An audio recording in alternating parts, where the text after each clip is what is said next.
गोरखाओं की आवाज को बुलंद करने के लिए चैनल को सब्सक्राइब करें और खबर को लाइक शेयर करें। आपके यहाँ के कैंडिडेट प्रिय Raju Bishta, district president Shri Arun Mandal, state vice president Shri Ratendra Ghosh ji, state vice president Shri Sanjay Singh, doctor Shankar Ghosh, MLA Siliguri, state secretary Shri Nikhil Ranjan Dev, MLA and cluster incharge Shri Anandamayi Barman, MLA, and Shri Durga Murmu, MLA, Shrimati Shikha Chatterjee, MLA.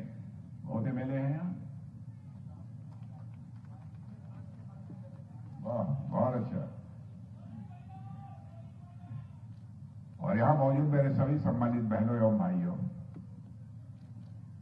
शायद इस स्थान पर पहली बार किसी सार्वजनिक सभा को संबोधित करने के लिए आप सबके सामने खड़ा हुआ हूं।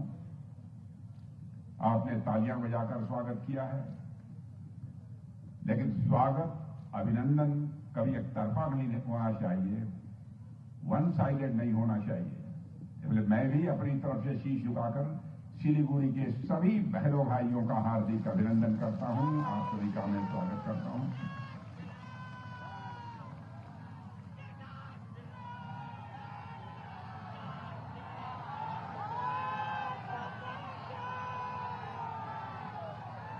बहनों भाइयों,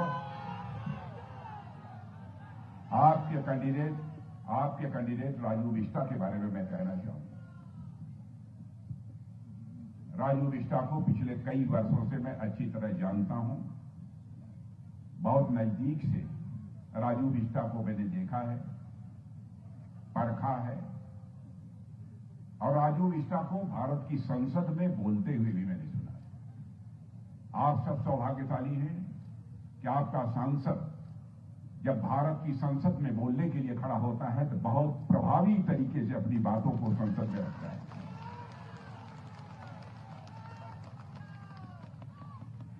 भाषण की एक शैली होती है, आर्टिकुलेशन, और आपके सांसद के अंदर वह आर्टिकुलेशन की एक कला है। काम करने के मामले में तो सारे मंत्रियों को आपका सांसद बहुत परेशान करता है।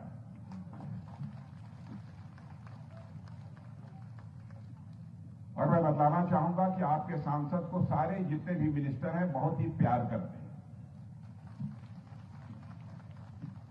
आज आपके उसी सांसद के लिए फिर से मैं वोट मांगने आया हूं। पिछली बार आप लोगों ने 4 लाख वोटों से उन्हें विजय दिलाकर भारत की संसद में भेजा था। इस बार यह रिकॉर्ड टूटना चाहिए और 5 लाख से अधिक वोटों से आप अपने सांसद को मिला करें।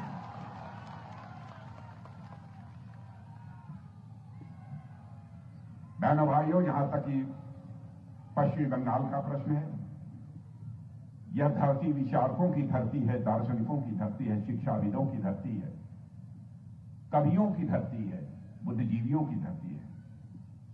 इसीलिए पश्चिमी बंगाल के बारे में कहा जाता है कि बंगाल आज क्या सोचता है, भारत कल सोचे। यह बंगाल के बारे में धारणा है। लेकिन दुखद स्थिति है कि टीएमसी भी यहां के जनसांख्यिकी को, डेमोग्राफी को बदलने की कोशिश कर रही है। मैं ममता जी से कहना चाहता हूं, राजनीति केवल सरकार बनाने के लिए नहीं की जानी चाहिए, राजनीति की जानी चाहिए तो देश बनाने के लिए राजनीति की जानी चाहिए। यहां चाहे गोरखा हो, चाहे राजवंशी हो, चाहे आदिवासी हो, बंगाली हो, हिंदी भाषी हो, राभा हो, टोटो हो, मेचो हो, सभी इस वेस्ट बंगाल की ममता सरकार से पीड़ित हैं, दुखी। सरकार का काम यह होता है जन कल्याण करना। इस राज्य की रहने वाली जनता सरकार के कामकाज से सुखी हो, आनंदित हो। लेकिन टीएमसी के लोगों के कारण मैं देखता हूं कि पश्चिम बंगाल की जनता में एक दहशत की स्थिति बनी रहती है। यह बहुत ही दुर्भाग्यपूर्ण स्थिति है। और मैं यहां के बारे में कह सकता हूं, सिलीगुड़ी और दार्जिलिंग के लोग, इतने सारे कौमों को लोग रहते हैं, भाषाएं भी यहां मुझे लोग बता रहे थे 100 से अधिक डायलेक्ट बोलियां हैं जिसको लोग यहां बोलते हैं, फिर भी एक दूसरे के साथ भाईचारे के साथ आप रहते हैं। आपका यह व्यवहार मैं समझता हूं अपने में एक मिसाल है, अपने में उदाहरण है। इसके लिए मैं आप सबको अपनी तरफ से बधाई देता हूं। और मेरे बहनों भाइयों, वेस्ट बंगाल की कानून और व्यवस्था का जहां तक प्रश्न है, वो बद से बदतर हो चुकी है।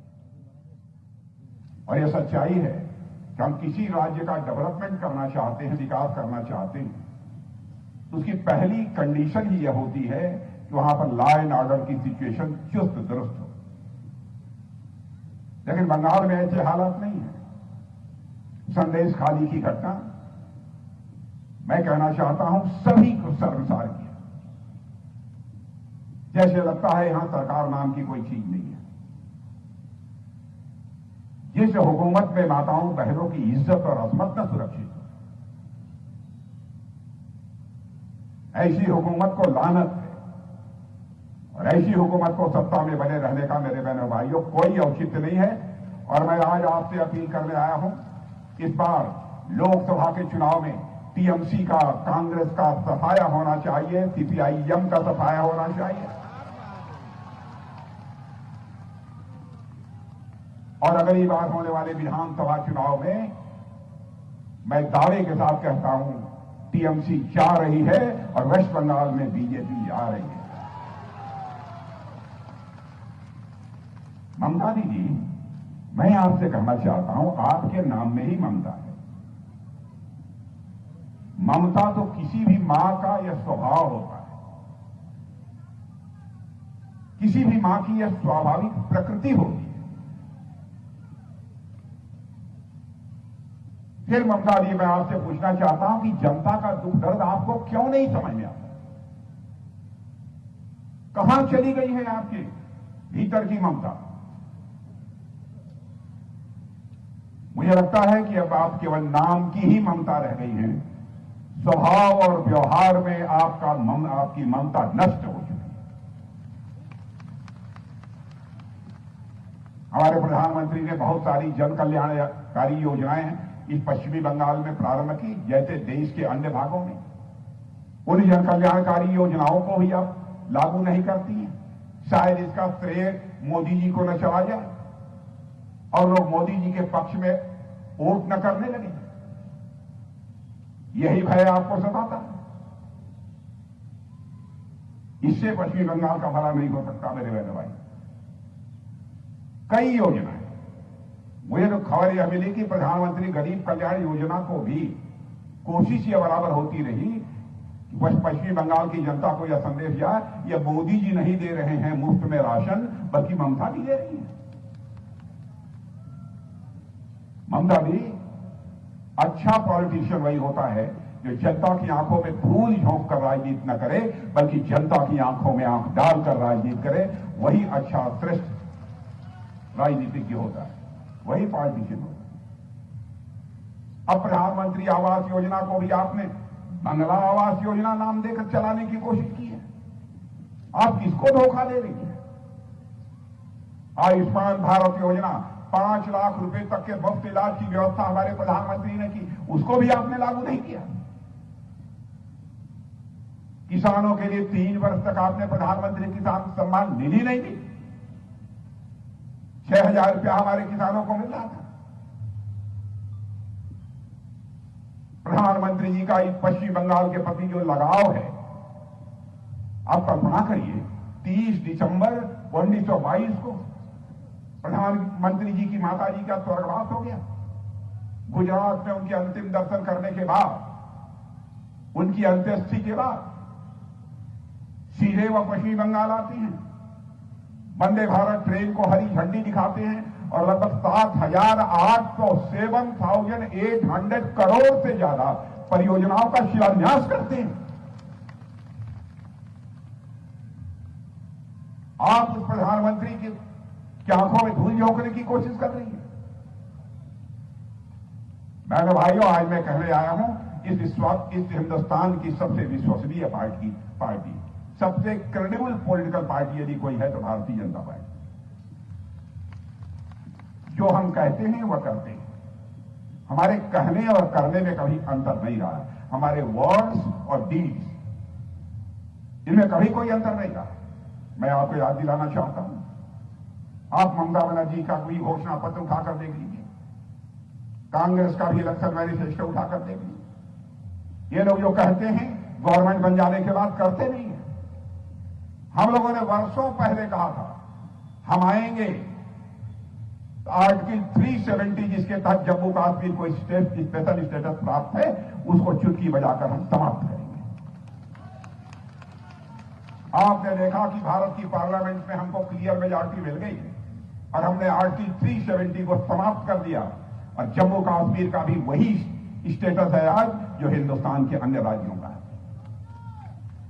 हमने कहा था हम आएंगे, अयोध्या की धरती पर भव्य राम का मंदिर बनकर रहेगा।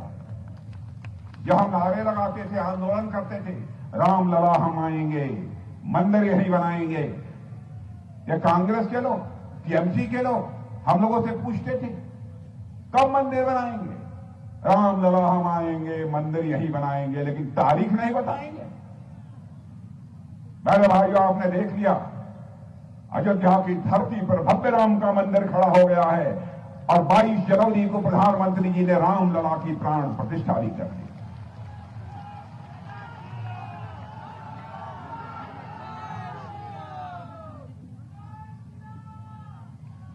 मुझे तो यह लगता है राम लला अपने हट से निकलकर, अपनी झोपड़ी से निकलकर अपने पैलेस पे, अपने महल में पहुंच चुके हैं। भारत में राम राज्य के आगाज को दुनिया की कोई ताकत रोक नहीं सकती। हम लोगों ने कहा था हम आएंगे, 3 तलाक के सिस्टम को समाप्त करेंगे। बहनों भाइयों, कोई कह सकता है दूसरे धर्म के मामलों में आप क्यों हस्तक्षेप करते हैं, लेकिन चाहे हिंदू हो, मुसलमान हो, ईसाई हो, यहूदी हो, कोई हो, हर की मां बहन बेटी, बहनों भाइयों, हम लोगों की मां बहन बेटी भी है। उसकी इज्जत की रक्षा करना, उसके सम्मान की रक्षा करना, यह हम सबकी मॉरल रिस्पॉन्सिबिलिटी है, नैतिक जिम्मेदारी है। हम कैसे किसी को इजाजत दे सकते हैं कि आप किसी से शादी कर लीजिए और उस बहन को 10 दिन के बाद आप तलाक तलाक तलाक 3 बार बोलकर उसको छुट्टी कर दी है। दूसरी राजनीतिक पार्टी वोट के लालच में इसे बर्दाश्त कर ले, लेकिन भारतीय जनता पार्टी इसे कतई बर्दाश्त नहीं कर सकती है। मेरे बहनों भाई, 3 तलाक को भी हम लोगों ने समाप्त कर दिया। हम लोगों ने कहा कि नागरिकता कानून हम पास करेंगे, कर दिया नागरिकता कानून। यहां पर ममता जी लोगों के आंखों में धूल झोंक रही हैं, गुमराह कर रही हैं। क्या आपकी सारे मुस्लिम्स की नागरिकता समाप्त कर दी है? बहनों भाइयों, यह नागरिकता का कानून सिटीजनशिप अमेंडमेंट है, यह किसी की नागरिकता छीनने वाला कानून नहीं है, बल्कि नागरिकता देने वाला कानून है। अफगानिस्तान हो, पाकिस्तान हो, बांग्लादेश हो, यानी किसी का वहां धार्मिक उत्पीड़न हुआ है, धार्मिक उत्पीड़न, और उसके कारण वह भारत आता है, चाहे जो कुछ भी होगा, डंके की चोट पर हम उसे नागरिकता भारत की मुहैया कराएंगे। यह हमारा समर्थन करता है। यह बात तो हम लोगों ने अपने घोषणा पत्र में कही थी, उसे किया है हमने। बीपीएल परिवारों के लिए हम लोगों ने गैस सिलेंडर देने की बात कही थी। बहुत दिनों तक इन्होंने गैस सिलेंडर देने नहीं दिया। अजीबोगरीब स्थिति इन्होंने पैदा कर दी। अभी कुछ दिनों पहले मुर्शिदाबाद में रामनवमी की शोभा यात्रा निकल रही थी। क्या किया आपने? उस पर हमले हुए। जिन लोगों के खिलाफ सख्त कार्रवाई होनी चाहिए, उनके खिलाफ सख्त कार्रवाई भी आपने नहीं की। और संदेश खाली की घटना तो बहनों भाइयों, मैं समझता हूं कि बहुत ही शर्मनाक घटना थी। और उसको टीएमसी के लोग अपराधी को शेल्टर दे रहे थे। ईडी सीबीआई जब भी आती है कोई जांच करने, उसके ऊपर अटैक किया जाता है, आक्रमण किया जाता है। ममता जी, आपके हुकूमत में हो क्या रहा है? राजनीतिक पार्टियां इसे बर्दाश्त कर लें, लेकिन भारतीय जनता पार्टी बहनों भाइयों इसे कतई बर्दाश्त नहीं करेगी।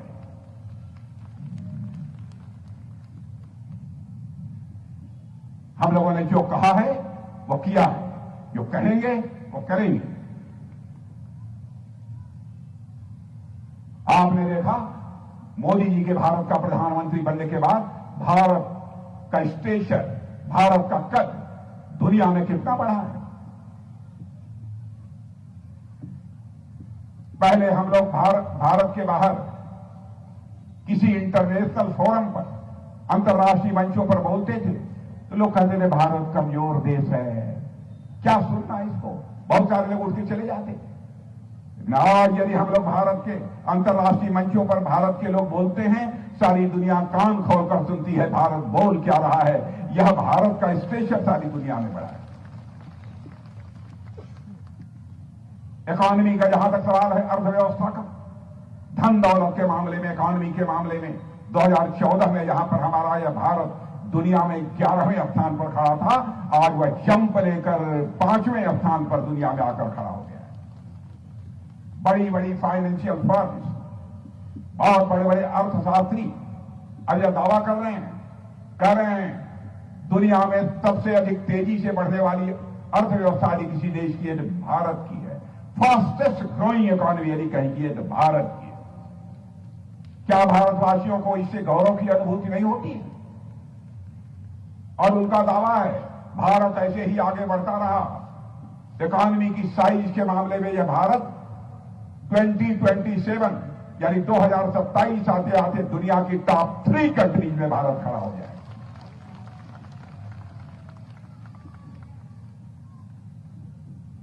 देश का कद बढ़ता है तो उसके प्रधानमंत्री और मंत्रियों का भी कद बढ़ता है। आपने देखा होगा रूस और यूक्रेन के बीच 2 वर्षों से संघर्ष चल रहा है। बराबर रूस की तरफ से भी मिसाइलें, गोले, तोप, बम सब कुछ चल रहे हैं। यूक्रेन की तरफ से भी चल रहे हैं। बड़ी संख्या में लोग मारे जा रहे हैं। और जब यह युद्ध शुरू हुआ था तो उस समय हमारे भारत के बहुत सारे हजारों बच्चे यूक्रेन में पढ़ते थे। उनके गार्जियन, उनके माता पिता जो भारत में रहते थे, उन्हें इस बात की चिंता सताने लगी क्या होगा हमारे बच्चों का। उनका एक डेलीगेशन हमारे प्रधानमंत्री से मिला और प्रधानमंत्री जी से कहा कि मोदी जी चाहे जैसे भी हो हमारे बच्चों को आप वहां से निकालिए। कोई वहां का भारत का रहने वाला बच्चा कोई इंजीनियरिंग का कोर्स कर रहा था, कोई मेडिकल का कोर्स कर रहा था, कोई मैनेजमेंट का कोर्स कर रहा था। प्रधानमंत्री ने क्षण भर की देर नहीं लगाई। उन्होंने सीधे रूस के राष्ट्रपति मिस्टर पुतिन से बात की और साथ ही जेलेंस्की के यूक्रेन के राष्ट्रपति मिस्टर जेलेंस्की से बात की। और बहनों भाइयों, आपको जानकर खुशी होगी 4.5 घंटे के लिए युद्ध रुक गया और हमारे 22,500 बच्चे, भारतीय बच्चे भारत आ गए।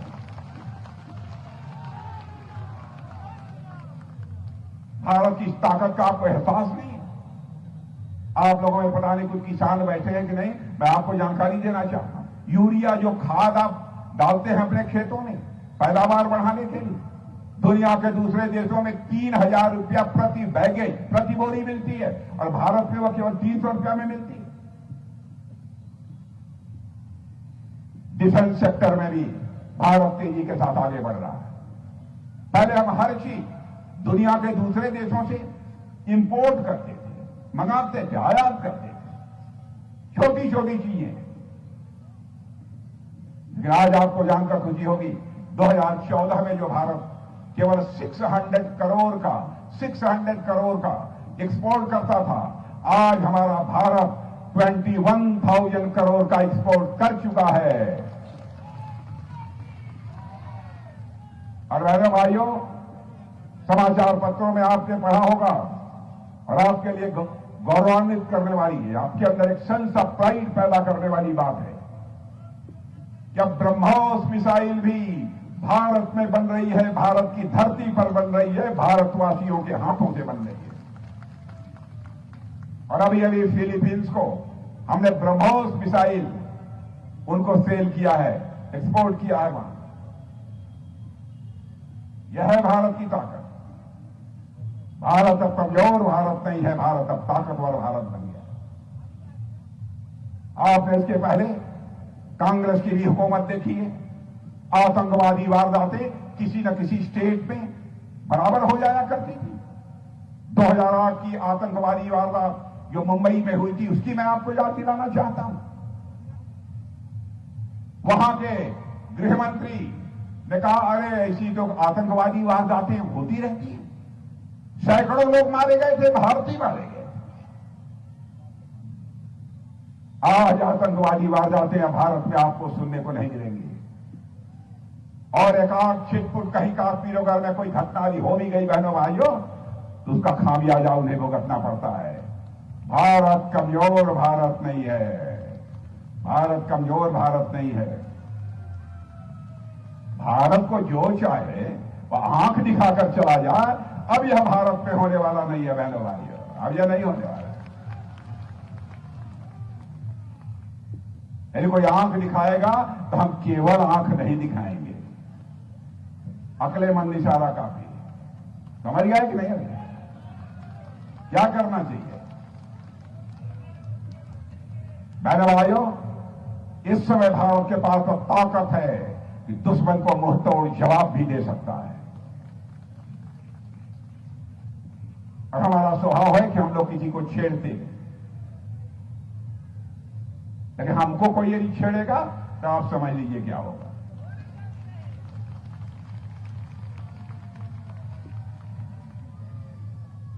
इसलिए मैं आज आप सबसे अपील करने आया हूं, बहुत लंबा चौड़ा भाषण करने के लिए नहीं आया हूं। इसीलिए आप लोगों से कहने आया हूं, बहनों भाइयों, आपका बहुत ही डायनेमिक सांसद है, इसको जिताइए, फिर से पार्लियामेंट में आप भेजिए। पक्का है? तो मैं चलूं? चलें? चलें कि न चलें? क्या खाना वाना भी खिलाएंगे? नहीं बोलना होगा फिर बाद में। बहनों, हाँ चिंता मत करो बहनों भाइयों, पीओके हमारा था, पीओके हमारा है, पीओके हमारा रहेगा।